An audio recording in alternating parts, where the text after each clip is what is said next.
We are the OTs in black, here to investigate, evaluate, and restore independence in occupations. Today, we reveal the secret of the AMAT. Once you see this, you will remember this for the exam. Come on, Daniel. Hold on.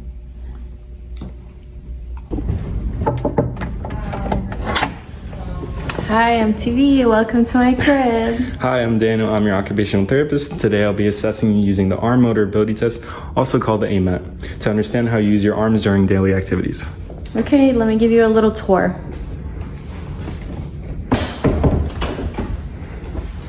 So this is my bedroom, my lovely bed, and this is my dining room. See me set up? Wow. What a lovely home. Let's get started with the test. Exciting, isn't it? The AMAT is designed for clients with neurological impairments such as stroke, TBI, brain injury, that sort of thing. We ask them to perform real daily tasks, then we score them on two things: functional ability, can they do it? And quality of movement, how well they do it. Because this is a standardized test, the environment must also be standardized. That means the chair is aligned with the table surface, the table is also at elbow level, and the utensils are placed both on either of the patient's sides.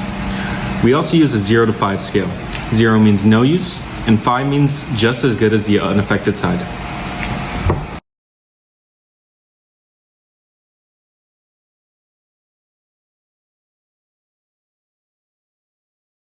First, we'll be setting up for the feeding task. For the feeding tasks, we need a plate, a fork, a knife, and a big piece of steak. So now we're going to be pre-drawing some lines so that the utensils are apart exactly 10 centimeters away from the plate on both sides.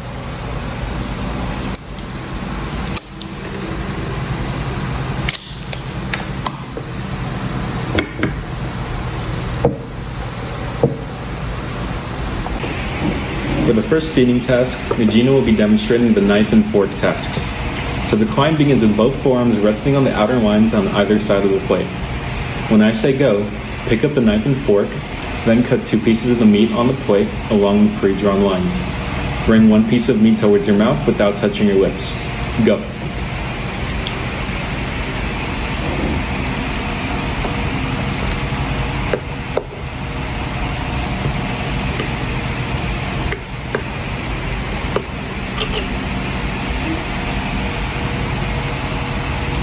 This is a well done steak. I like mine rare.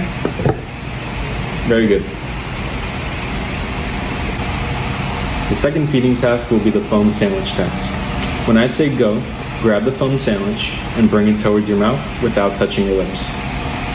Go.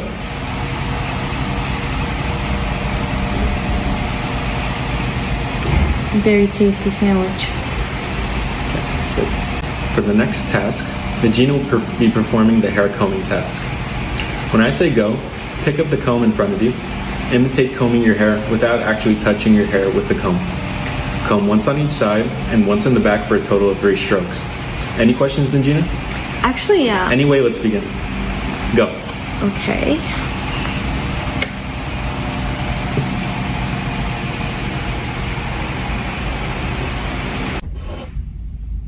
Next, Nigina, you will be performing the shirt task. Begin with your arms on top of the t-shirt on your lap. When I say go, put on the t-shirt and straighten it onto your body without using your teeth or chin for assistance. Go.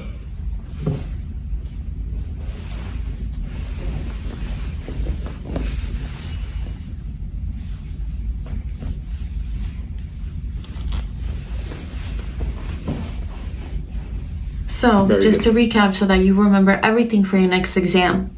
The AMAT is used to evaluate upper extremity function during activities of daily living. It provides both quantitative and qualitative measures of motor ability and tasks. For example, how well and how fast an individual can perform a task. Targeted population, primarily people with post-stroke, with upper extremity motor impairment. It can also be applied in other neurological conditions affecting upper limb use. This is commonly used in rehabilitation settings, in patient rehab, outpatient therapy, and research settings. Because this test is performed on ADLs, it can be done in therapy gym or a space that contains objects like table utensils, doors. It also requires a standardized setup of materials and protocols to ensure consistency. The testing procedure consists of compound task or ADL tasks, each composed of 1 to 3 components of subtasks or movement segments. The client has to complete this task within 1 to 2 minutes, depending on the task. The therapist provides a demonstration of the task beforehand, and if the task cannot be completed within the time limit, then that time limit is assigned as a score. The original version of the AMAT includes 13 ADL tasks comprising a total of 28 components, common objects used including silverware, a plate, a comb, a jar, clothing such as t-shirts and jackets, a light switch, a door, dried beans, and a telephone, etc. Scoring methods consist of 2 rating dimensions. Functional ability, which is how well the component is performed, which scales from 0 to 5. 0 equals no use, and 5 is normal or as good as the unaffected side. And the quality of movement, which is how the movement is executed, like smoothness and coordination, also scaled 0 to 5. The AMAT costs about $25, and the materials needed are standardized everyday objects mentioned earlier, plus a stopwatch. The individual performing the test must be familiar with the manual, scoring rules, timing, conventions, and standardized protocols. The AMAT demonstrates excellent test-retest reliability in various studies. It also correlates well with other upper limb measurements such as Fugl-Meyer assessment, Action Research Arm Test, and Wolf Motor Function Test. This test targets real-world ADL tasks, making findings more functionally relevant. However, there are also limitations to this test. It is considered lengthy to administer, and it could be cognitively or linguistically demanding because the tasks can have multiple steps. It also requires that patients have some activity motion.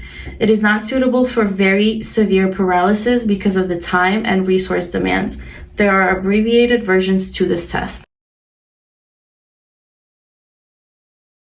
3, 2, 1, go. Daniel, took too long. Let's just make this a test one.